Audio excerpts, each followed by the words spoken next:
teman-teman, assalamualaikum warahmatullahi wabarakatuh. Waalaikumsalam warahmatullahi wabarakatuh. Gimana kabarnya, sehat? Alhamdulillah. Alhamdulillah ya. Oke. Sebelum pelajaran, sebaiknya kita doa dulu ya. Semangat kepada kelas KM. Jadi doa. Sebelum kita memulai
nafsu amarah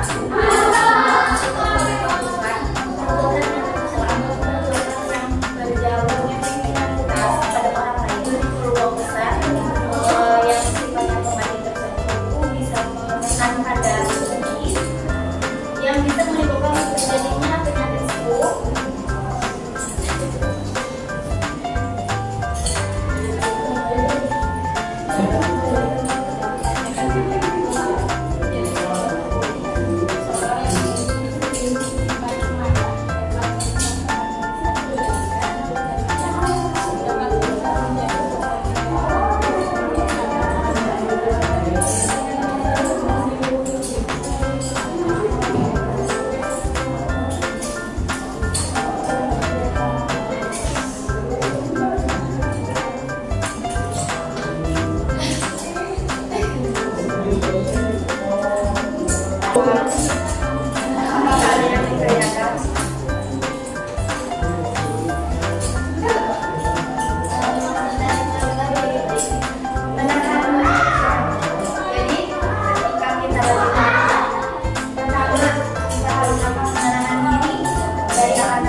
Kalau masih duduk itu masih marah pendek, ditidurin aja.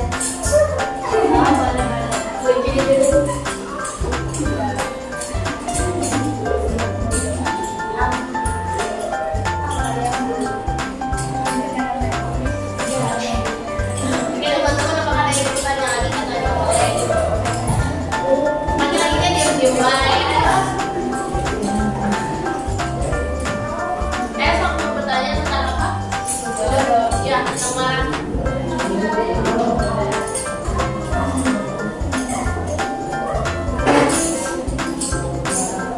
Cukup sekian. Wassalamualaikum warahmatullahi wabarakatuh.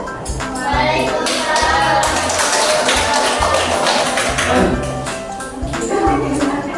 Oke teman-teman, tadi kita udah ngebahas ya tentang bodoh, jelas hati, dan nifak. Gimana selama 2 pertemuan ini, apakah udah paham? Insya Allah. Ada yang masih keliru atau kurang dipahami, boleh ditanyain ya. Jadi nifak itu apa sih?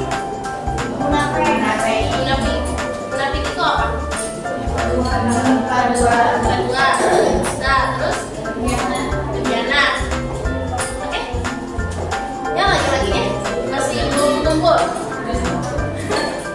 Ya, tadi nifak itu yaitu munafik ya. Nah, ada nggak sih tentang dalil tentang nifak yang tadi ngebahas nifak, boleh dong di-share. Dari pertemuan minggu sebelumnya kita udah surat ya.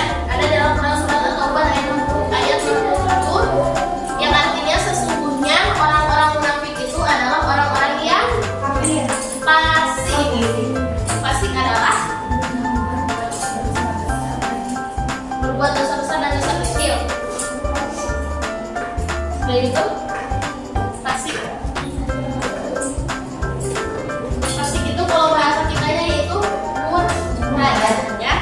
Nah, itu bahaya banget ya kalau orang-orang yang punya sifat tadi apa? Nifak atau munafik. Yang kedua ada dalam Quran surat An-Nisa ayat 145.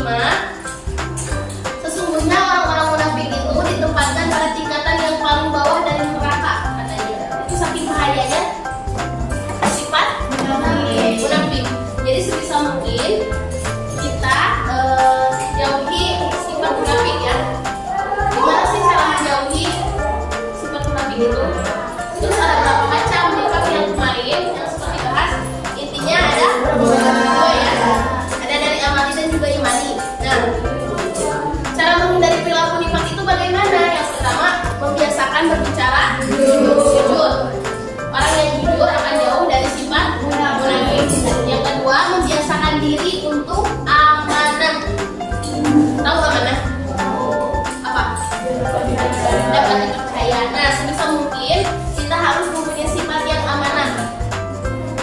Yang kedua yaitu kelompok membahas tentang qaswa al-qalbu atau keras hati. Nah, keras hati itu apa sih? Apakah hatinya yang keras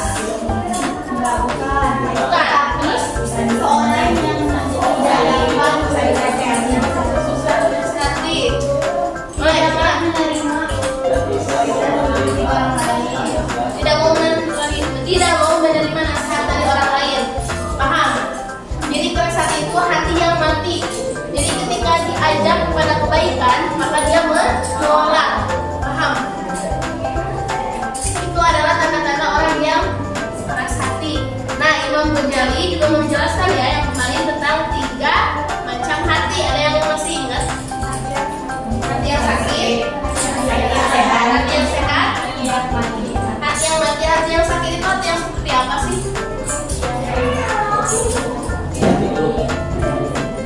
Hati yang beribadah tapi didampingi dengan maksiat, itu hati yang sakit. Terus hati yang mati, hati yang seperti apa?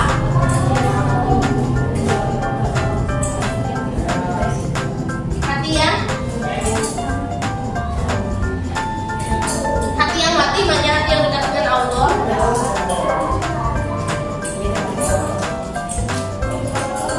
Hati yang mati itu tandanya adalah mengeras dan membatunya hati karena banyak kemaksiatan yang diperbuat. Jadi ayo terus dia melihat kemaksiatan, berbohong, tidak menjaga pandangan, segala rupa maksiat, maka itu akan menyebabkan hatinya mati. Jadi hati mati itu susah untuk susah untuk dikasih tahu. Jadi merekademung gitu ya bahasa itunya. Terus yang ketiga hati yang sehat. Nah, hati yang sehat itu tandanya yaitu iman yang kuat dan pengamalan yang konsisten. Gimana, ada yang kurang paham apa sih hati yang kuat, hati yang sehat itu? Jadi iman yang kuat ketika teman kita mengajak kepada keburukan, contoh nih sholat Jumat ya, bagi laki-laki. Kata temannya udahlah jangan sholat Jumat, nih nongkrong aja di kafe, di mana, di warung. Nah, ketika kita mempunyai hati yang sehat, maka kita tidak akan ikut, karena kita sesuai dengan pendirian kita sebagai seorang muslim, maka kewajiban kita yaitu sholat Jumat. Oke, paham? Jadi kita bawa perkejelekan gitu ya. Nah, itu dari kelompok 2, pembahasan dari kelompok 2. Nah, gimana sih cara menghindari mengerasnya hati? Tadi katanya apa? Dari kelompok 2 bilangnya apa? Yang pertama, mengerasnya hati, membaca Al-Quran. Gimana nih cara menghindari dari mengerasnya hati? Sifat, membaca Al-Quran, mentafakurinya, terus menerima nasihat orang lain. satu orang dong. Gimana, boleh? Stop. Bangun malam katanya, terus bergaul dengan orang-orang yang soleh, berzikir kepada Allah. Nah, dari sekian banyak itu kalian bisa tahu ya tentang cara menghindari mengeraskan hati. Kalian sudah tahu bagaimana caranya, sekarang tinggal kalian mengamalkannya. Yang terakhir itu godok. Siapa sih di sini yang suka marah-marah gak jelas? Semuanya. Tahu pusing gitu di kelasnya. Jangan mulai sekarang dikurangin aja ya, dikurangin mas. Nah, dalam Al-Quran, sikap marah itu bukan sikap yang baik ya teman-teman. Yang pertama, sikap marah itu akan lebih banyak kesulitan. Coba bayangkan ketika kita punya masalah, terus kita dalam keadaan marah, apakah masalah kita akan beres dengan marah-marah? Tidak. Ketika kita bekerja kelompok, terus kita mempunyai sikap bodoh atau marah, maka di sana kita akan marah-marah pada teman-teman kita yang tidak bisa mengerjakan tugas kelompok. Apakah itu akan menyelesaikan tugas kelompok? Tidak. Terus yang lebih parahnya dari sikap marah yaitu dapat menerima murka dan laknat dari Allah. Serem nggak sih? Maksudnya kalian kalau kalian punya sikap bodoh itu, kalian bisa menerima murka dan laknat dari Allah ya teman-teman. Mulai sekarang dikurang-kurangin, kalau bisa dijauhin ya. Kalau nggak bisa dikurangin, stop sekaligus, karena kita sikap marah kita sudah menempel pada diri kita, setidaknya dikurangi. Paham? Paham nggak? Yang terakhir, bagaimana menghindari perilaku bodoh? Gimana sih supaya kita nggak marah-marah baik? Nih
Sama-sama.